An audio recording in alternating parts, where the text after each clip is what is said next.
pone en el programa Luis Collado, es director de Google España, y el tema está previsto que su discurso, pues el discurso de inauguración, el discurso de presentación, intentando, repito, ganar el tiempo. Pues sin más preámbulo, Luis, cuando quieras. Muchas gracias. Buenos días. Gracias por la invitación, antes de nada, a hablar de algunos temas que estaban en el orden del día, que estaban en el programa, y algún otro tema que no estaba. Si veis el programa, mi charla iba a ir a base de datos masivos, Big Data, como conocemos todos, periodismo de datos y agregadores de noticias, algoritmos de agregadores de noticias, algo así. Bueno, lo haré un poquito, porque viendo el programa de todo el curso, yo creo que nos faltaba un jugador importante acerca de todo lo que es estos temas, que son los lectores, los que al final van a consumir esos niveles de información, esas pautas de contenidos que vosotros como periodistas creáis, basadas en Big Data, basadas en vuestro trabajo de periodismo de datos, etc. Son los lectores, y sí vamos a hablar al final de todo un poco de cómo están siendo, cómo creo que están siendo los lectores de periodismo digital y de periodismo de datos ahora. Bueno, creo que todos somos conscientes de que la prensa está cambiando mucho, ¿de acuerdo? Sobre todo en los últimos años, y que está cambiando, y como cualquier cambio, pues hay mucha gente que dice que para mal y hay mucha gente que dice que para bien, pero sí están cambiando muchas cosas. Antes, pues hace unos pocos años, porque tampoco hace tantos, antes de la aparición de las nuevas tecnologías, la forma en la cual la gente se informaba era relativamente sencilla.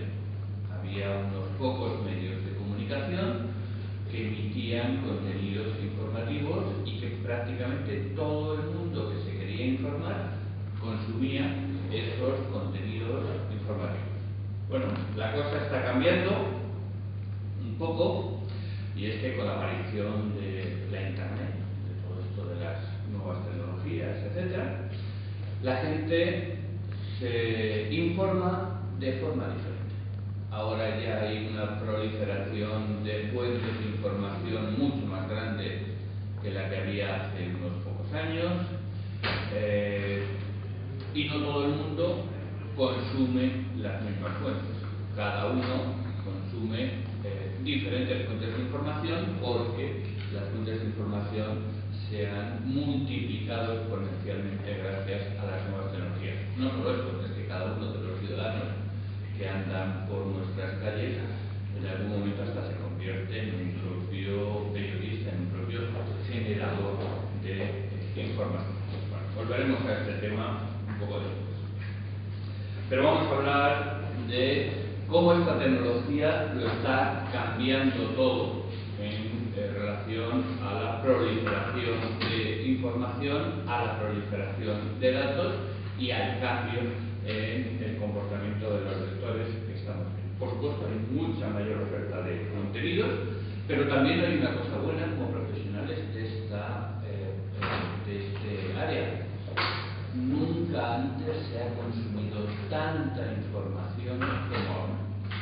Lo que ocurre es que de forma diferente, pero deberíamos quitarnos un estigma de agoreros, de negativos, de que es que la gente no se informa, es que la gente no lee prensa, no ve telediarios en televisión, etc. Nunca antes se ha consumido tanta información. Lo que ocurre es que de una forma diferente. Hay muchas más posibilidades, pero lo único que no ha aumentado son las horas que tiene el día. ¿Vale? Es una pena, porque hay muchas más posibilidades para informarse, la gente consume mucha más información desde muchas fuentes mucho más diversas, pero con las mismas horas del día. Entonces, esto hace que nos pongamos encima del alambre muchos de los que trabajamos en este área, para ver entonces cómo manejamos esta situación. Y por supuesto en la profesión están cambiando algunas formas de trabajo y aparecen nuevas formas de comunicar información, como por ejemplo el periodismo de datos. Y ante este volumen enorme de fuentes, como lo que estábamos hablando, pues nos llega este aluvión de información, de datos, etcétera, que se entiende como Big Data.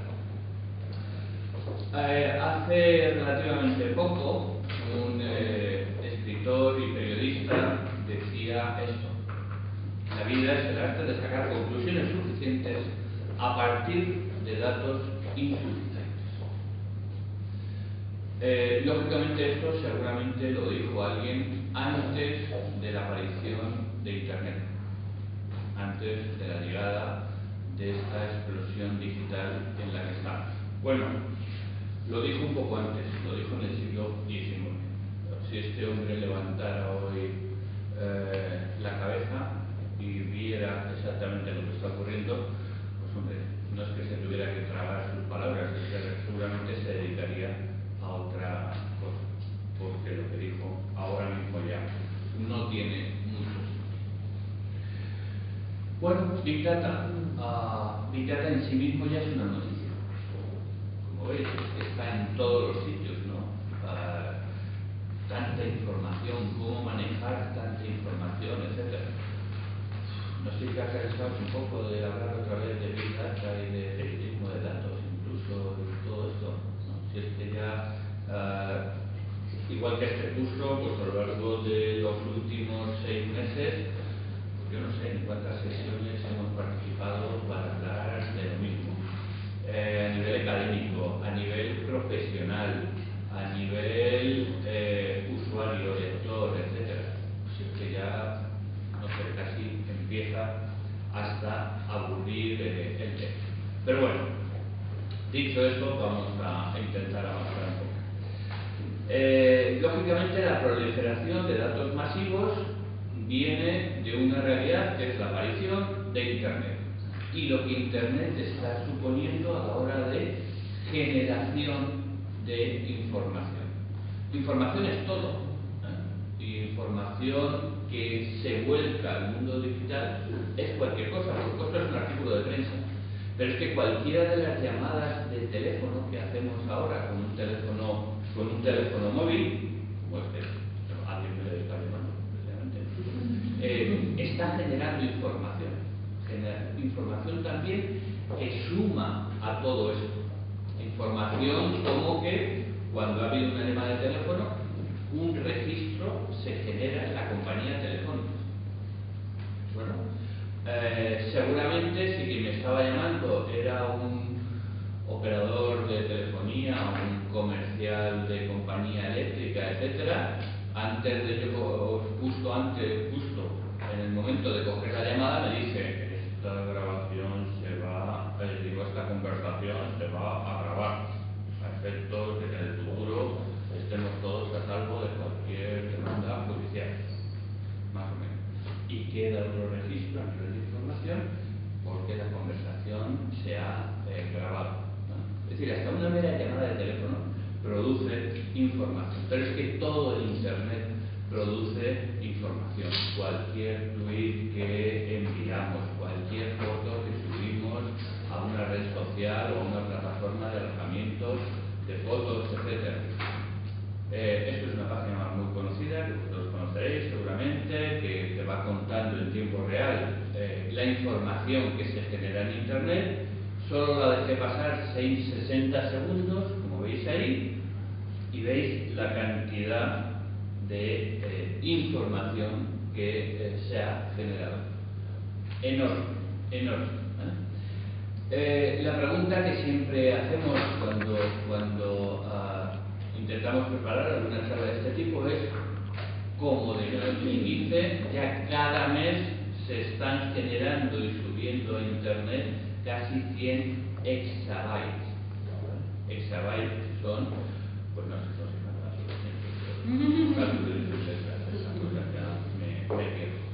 es decir, un volumen de información absolutamente inmanejable, nadie lo sabe. Lo que sí es que este volumen de información en Internet se está alojando, se está gestionando de maneras muy diferentes.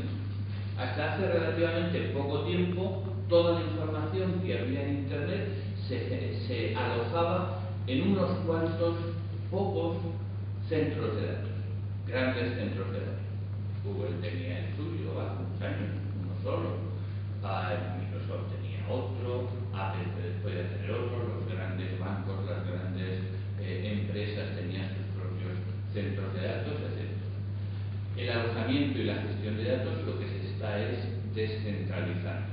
Ahora ya incluso estamos en la última fase casi, y es que cualquier aparato, cualquier dispositivo, pero no solo ya esto, nuestro teléfono inteligente, y no sé ya si esta camiseta con un chip que algunos empiezan a llevar, empiezan a ser también centros de datos, donde hay datos y no están en otros sitios más que aquí. Y esto también está transformando radicalmente la forma en la cual se pueden obtener esos datos y se pueden manejar esos datos por cualquiera que lo intente, sea un ingeniero de Google o sea un periodista que quiere hacer un trabajo de periodismo de datos. Algo que también cambia radicalmente esta gestión, esta identificación de Big Data, de datos masivos, como decía. Y los datos masivos, los Big Data, tienen unos cuantos retos, por supuesto. Estamos diciendo la complejidad, hay yo no sé ya qué cantidad de datos, y cada uno de su padre y de su madre. Un reto enorme que tenemos para los que no somos informáticos, pero queremos hacer uso de estos datos masivos, es la descubribilidad. Es decir, saber dónde están y saber cómo obtenerlos. La manejabilidad.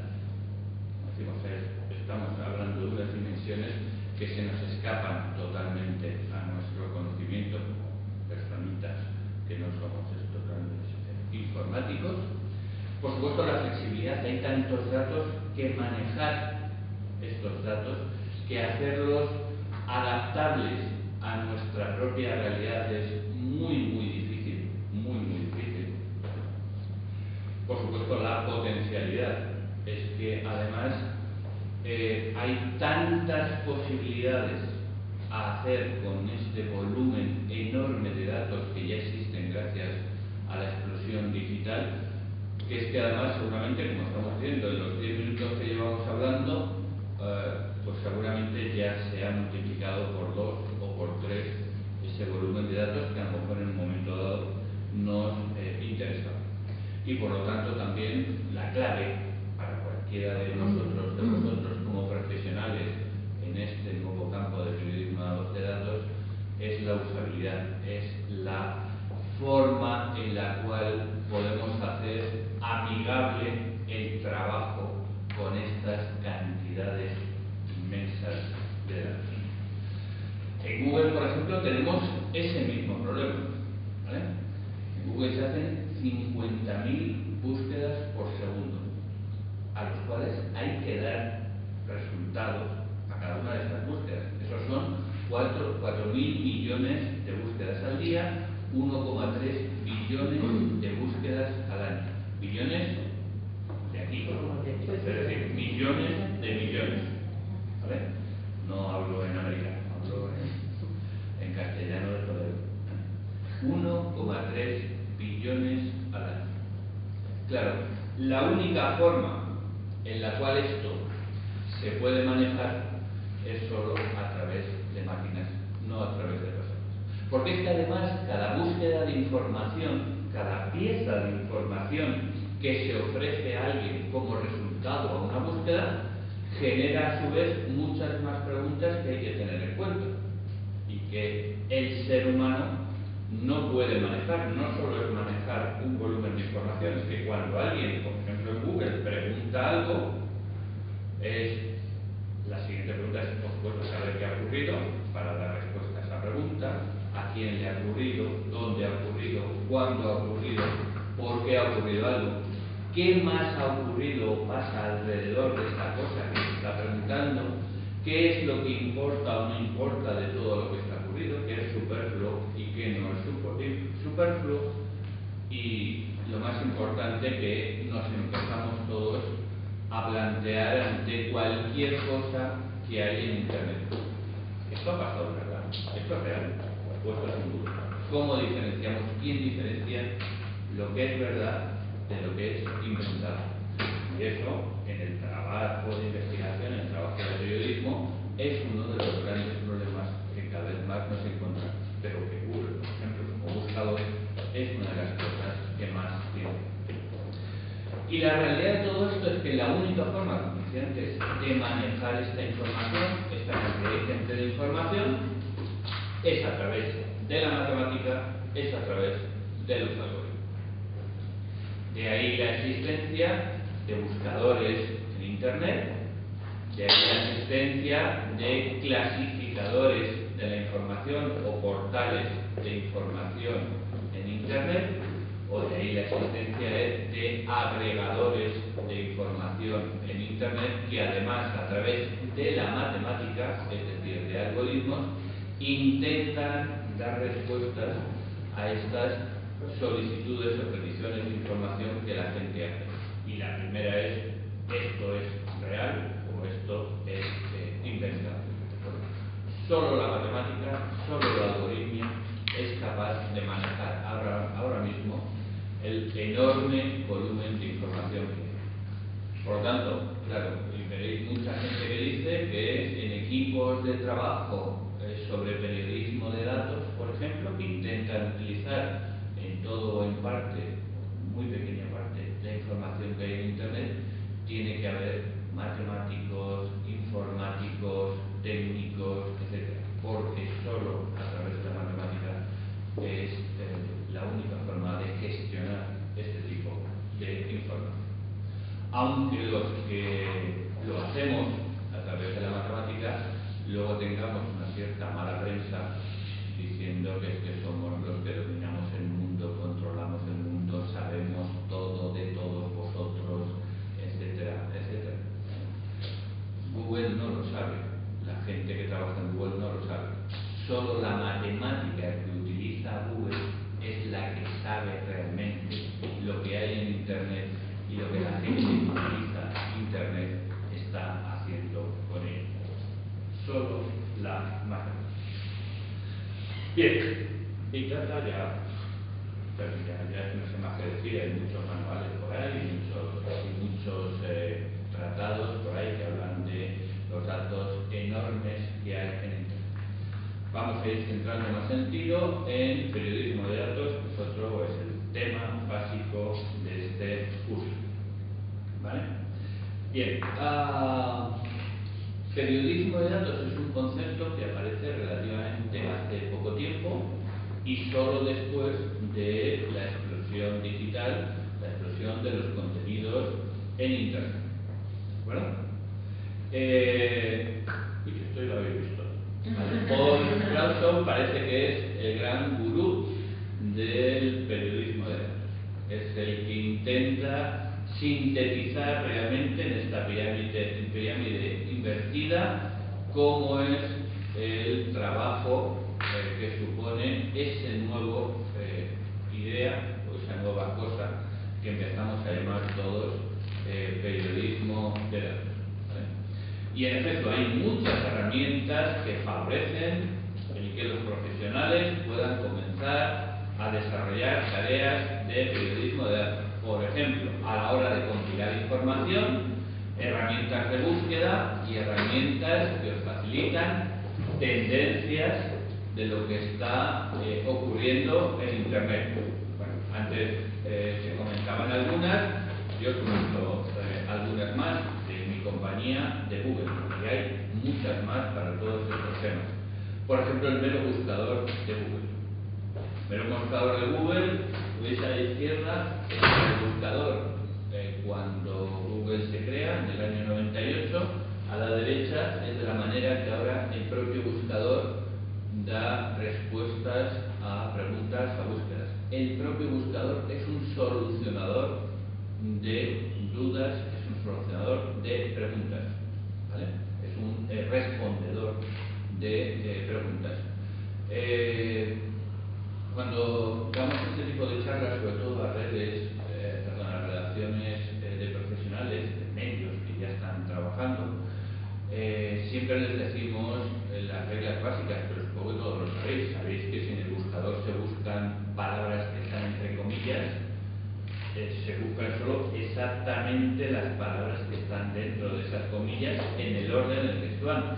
Si se busca una palabra, se pone el signo menos y se pone otra palabra, lo que se intenta es de que cualquier resultado de búsqueda elimine esa palabra que está detrás del signo menos. Todo eso lo sabéis, ¿no? ¿No lo sabéis? Esas cosas se deberían saber. Usáis Google como buscador, cualquier otro buscador, todos los buscadores lo hacen. Si tú preguntas al buscador cuántos dólares son 10 euros, el buscador te lo dice. Y he hecho algo mal, lo que estoy haciendo así. Yo ya no uso el buscador con los dedos, yo uso el buscador directamente hablando. ¿Cuántos dólares son 10 euros? Y el propio buscador me responde. No, eso sí lo sabéis hacer, tú también. Tenéis que haber hecho esto mucho más básico para que supierais exactamente cómo se busca un buscador o cómo se utiliza un buscador. Bueno, igual el curso del año que viene, entonces no sé, todavía mucho más básico. Google Trends sí lo conocéis, sí sabéis lo que es.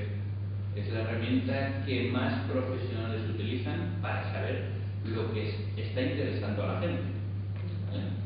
Google sabéis que cada cierto tiempo, normalmente al final de año, lo que decimos hacia la prensa es: uy, los términos más buscados este año en Google han sido este y este. Oh, Justin Bieber siempre está en el top primero.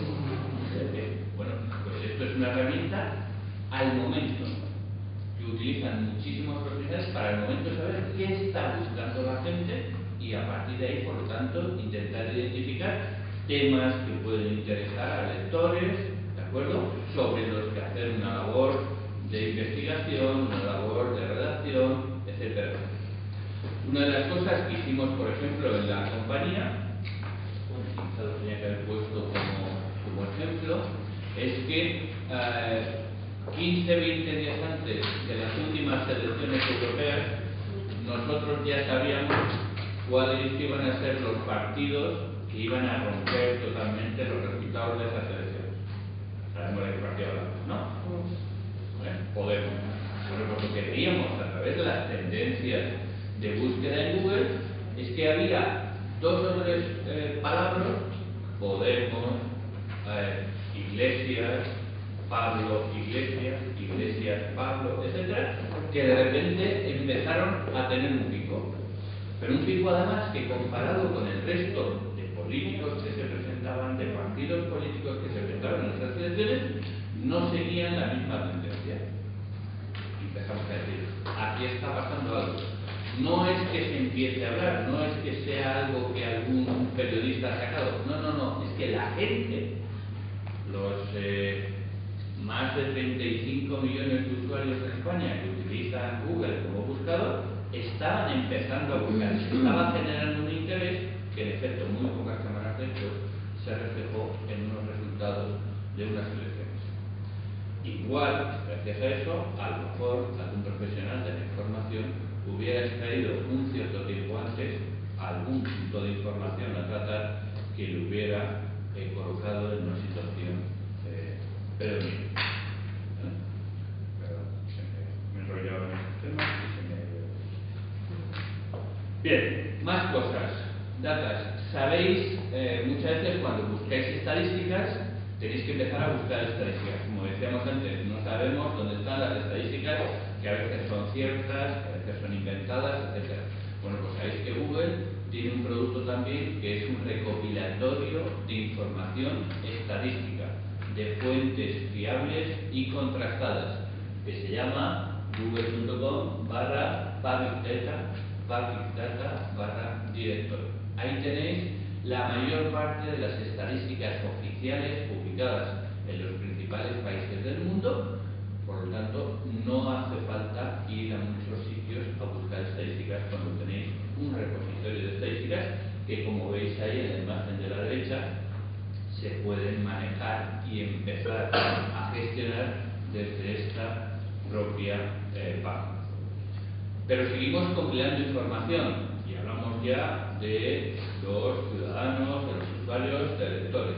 Google tiene también una herramienta que se llama Consumer Barometer, ¿de acuerdo?, donde están todo tipo de estudios y análisis de comportamiento de los usuarios de Internet, también filtrados por países, cómo se comportan frente a nuevos aparatos, uso de tablets, por ejemplo, de televisión interactiva, etcétera, etcétera. Sí, sitios donde también podéis tener mucha información para recopilar. Una de las cosas que luego hablaremos más cuando hablemos de los lectores, de los usuarios, es el tema de vídeo. Y por ejemplo de YouTube. YouTube ya no es solo un sitio para ver vídeos de gatitos, que lo hemos dicho todos. YouTube es un sitio también donde la gente se informa de forma diferente. Se informa a lo mejor porque su fuente de información es el Rubius, no es Hilario Pino, ¿vale? Pero el Rubius es una fuente de información para millones de personas en nuestra sociedad. Bueno, pues una cosa muy importante es también saber qué está viendo la gente en YouTube. Y para esto también hay un análisis dentro de la propia herramienta de YouTube. Hay una herramienta de análisis que se llama Trends Dashboard, donde puedes ver exactamente qué temas por país, qué tipo de personajes, qué tipo de contenidos están los usuarios de YouTube viendo en YouTube continuamente, por hora, por país, etcétera, etcétera. Aunque luego saldrán los vídeos de Justin Bieber y los más. No aparecen, aquí no aparecen. Bien, antes también se ha hecho referencia a una herramienta para luego ya empezar a depurar en el segundo nivel de la pirámide invertida de Bradshaw, que es empezar a limpiar la información. Una herramienta que también tenemos, que es Google Refine, que ya no existe, por lo tanto no busquéis Google Refine. Realmente toda la herramienta de Google Refine se ha hecho open source y realmente ahora la herramienta y el sitio se llama Open Refine.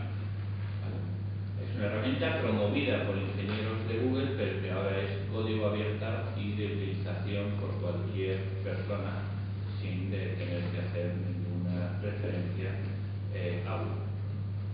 Y luego hay pues, sí, muchas herramientas ofimáticas y de gestión, sobre todo que alojan los contenidos en la nube y que te permiten hacer esta limpieza, este refino de información.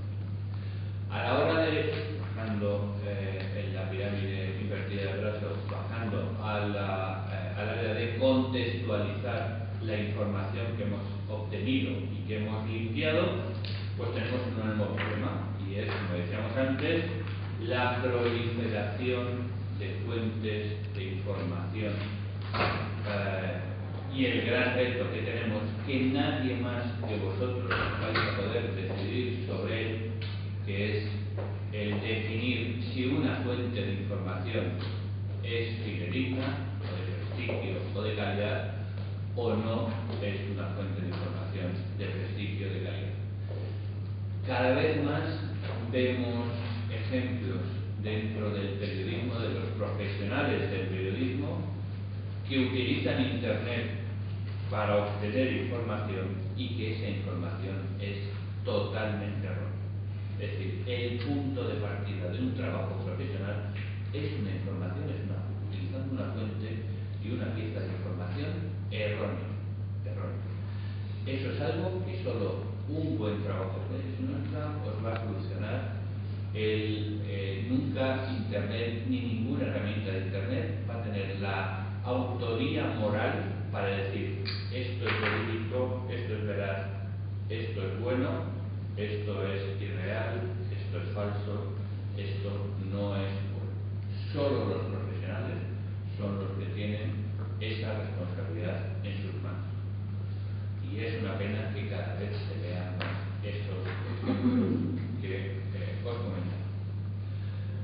Siguiente nivel en la pirámide de Bradstow era la combinación de datos.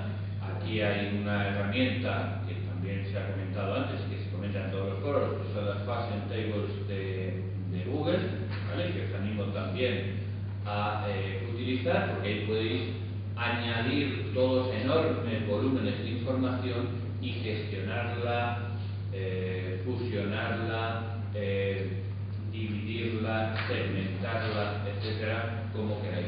Una herramienta muy válida que además está enlazada con los mapas de Google para ofrecer un tratamiento de datos sobre la última fase, que es la visualización, sobre los mapas de una manera muy agradable a los lectores.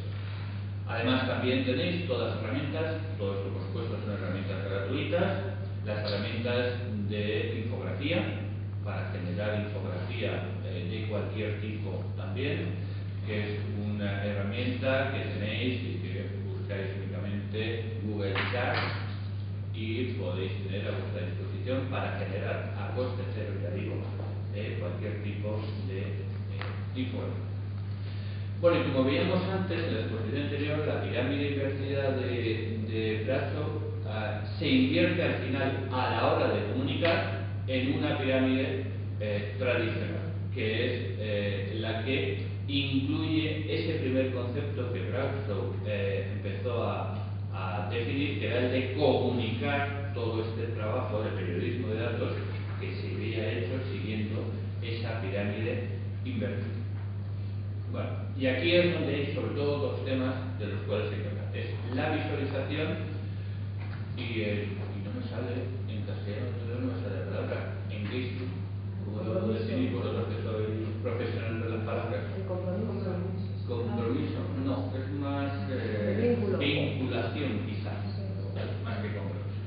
Es conseguir no solo ofrecer la mejor visualización del trabajo de periodismo de datos, hecho, sino también ganar esa vinculación con los lectores que al final van a consumir vuestro trabajo.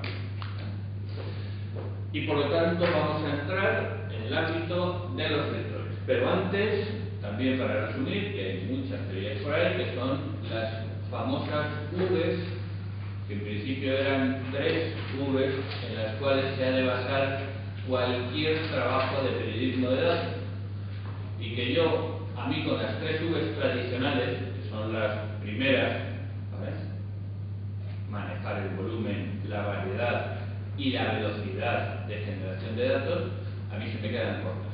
Y a mí me salen 8 Vs a tener en cuenta a la hora de atacar un proyecto de periodismo de datos. Por supuesto hay que tener en cuenta, y es muy importante, gestionar el volumen de datos con el que vamos a trabajar, la variedad, la diversidad de datos, la velocidad con la cual se generan los datos.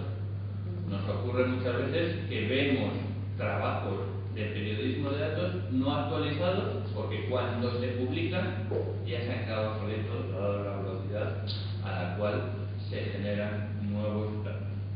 Yo digo, a mí me salen muchas más Vs. Me sale la V de veracidad, algo que también estará en vuestras manos. Hay datos veraces y hay datos no veraces. Muy importante. La variabilidad de los datos. No hay datos para todo. Hay datos que son estacionales. Hay datos que solo se reflejan en picos de información o luego hay valles de información donde no existen datos sobre ese tema. Esta variabilidad, esta falta de estabilidad a la hora de los datos con los que estamos trabajando nos puede condicionar mucho también cualquier trabajo de periodismo de datos. La visualización, como hemos visto y como ahora veremos, y el valor también que esos datos o que ese output que vamos a sacar de nuestro trabajo como profesionales utilizando datos va a generar a los demás, a la sociedad. Y luego por último también algo que tenemos que trabajar es la viralidad de nuestro trabajo. Si nuestro trabajo se basa inicialmente en la utilización de los datos masivos que gracias a Internet podemos tener, nuestro trabajo al final tiene que acabar haciéndose, y está también en nuestras manos, cuanto más viral, es decir, cuanto más distribuido hacia más lectores y usuarios posible. Y esa también es una responsabilidad de los profesionales que trabajan en un proyecto con periodismo. Bien, y por último, los lectores.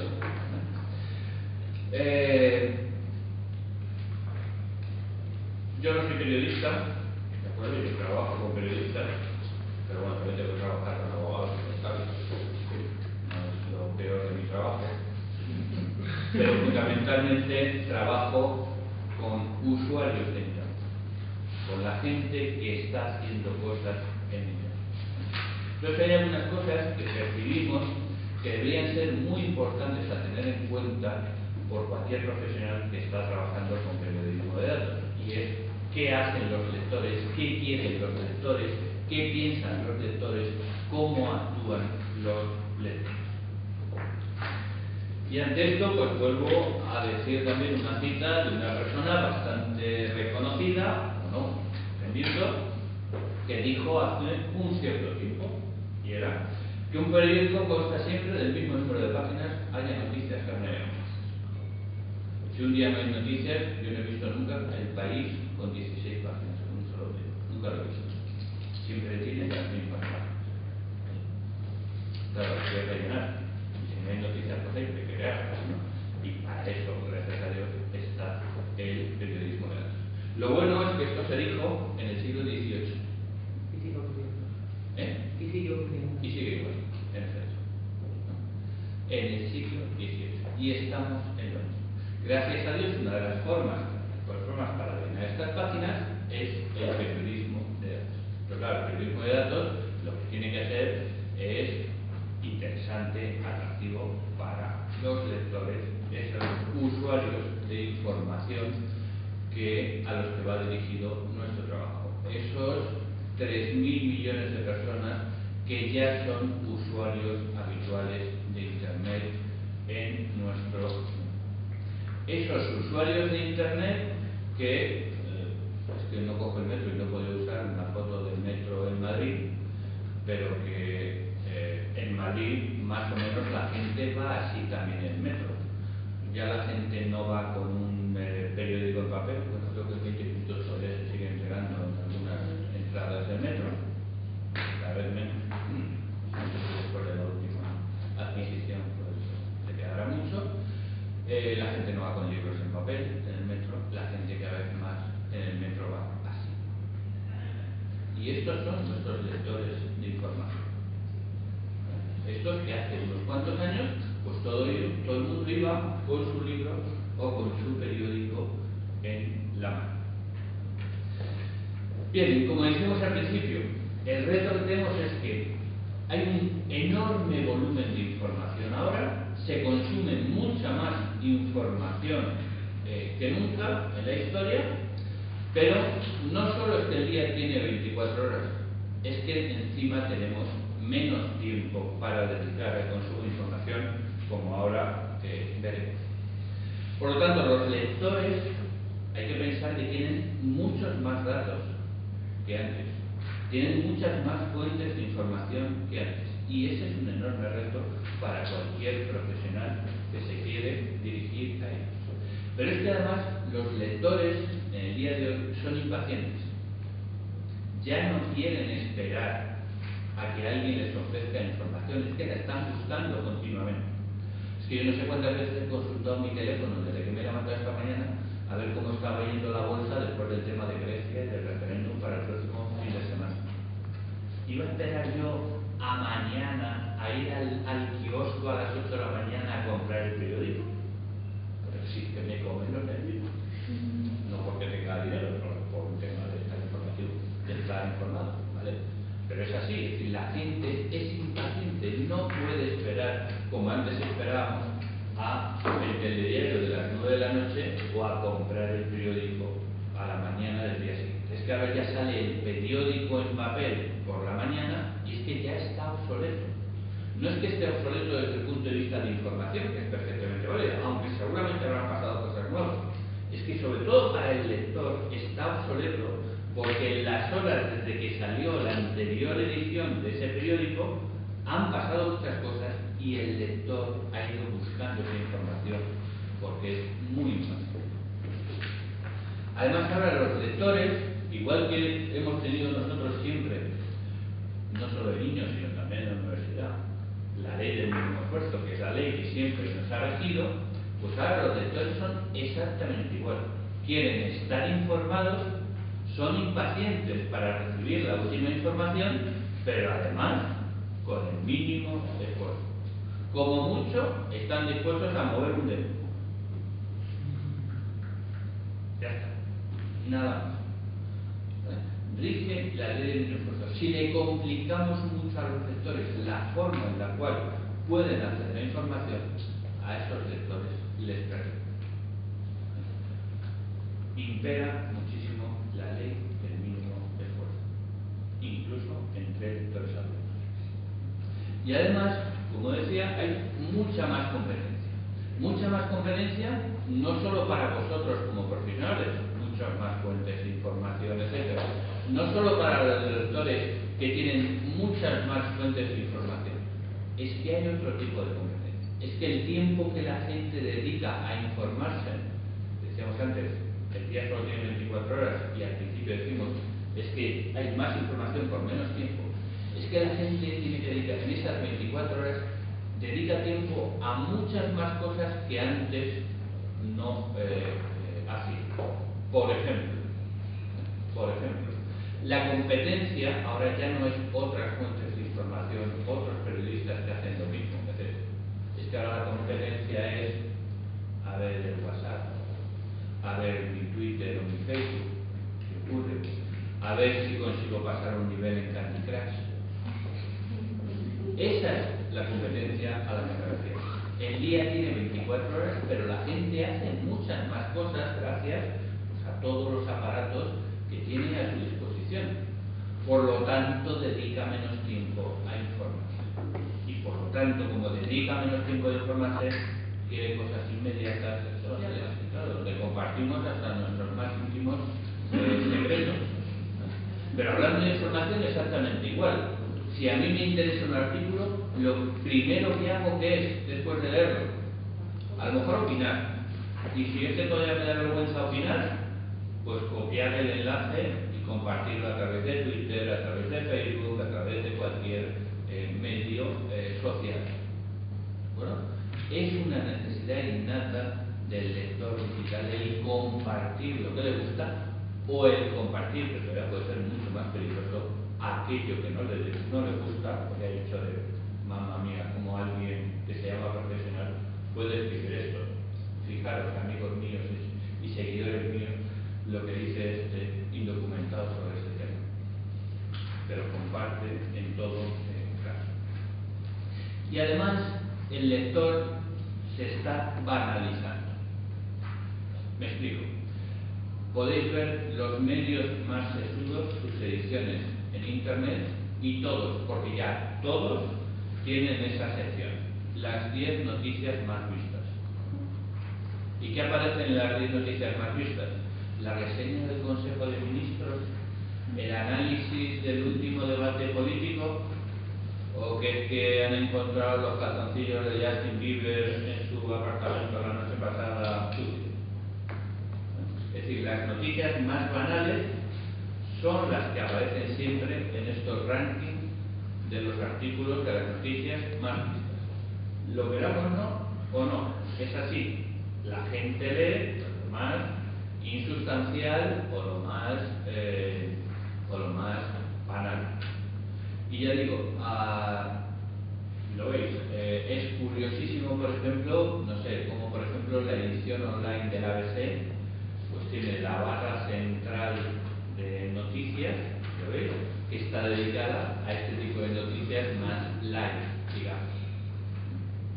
Que ya lo incorporan en su esquema de noticias. O por ejemplo, la edición del País, el País, para diferenciarlo un poco, ha creado un concepto, una marca dentro del País para ofrecer este tipo de noticias, que se llama Verne, ¿vale? Que realmente muchos lectores ni se dan cuenta, lo están leyendo en la página web del País, pero todo este tipo de noticias están bajo una marca Verne, con una tipografía diferente, un logotipo diferente, para intentar diferenciar esta banalidad de lo que es la línea informativa o editorial del País. Porque hasta los medios más sesudos se están volcando en esta banalización que es eso. Y luego además, como decíamos, hay nuevas formas de consumir información. No ya el que se consuma, se lea en la página web de un periódico, lo que hacemos todas las mañanas cuando llegamos a la oficina, encendemos el ordenador y ya tenemos en favoritos nuestros 4 o 5 sitios y leemos casi un poquito en diagonal a ver qué ha pasado, titulares y ya está, ¿de acuerdo? Pero es que luego tenemos mucho. Yo tengo, por ejemplo, sistema de alertas aquí de todos los periódicos digitales que tengo, ¿vale? Con lo cual, en el momento que ocurre algo, a mí es el periódico el que me está diciendo, oye, que aquí hay algo que a lo mejor te puede interesar, porque tú has elegido ese tema como interesante, ¿eh? O, ya digo, masivamente consumiendo información con mi dedo, sin tener que hacer así con el dedo, bastante una mano. Y todo esto en medio de una nueva revolución en la que estamos, que es este aparato que veis a mi lado continuamente, el teléfono. El teléfono es el único dispositivo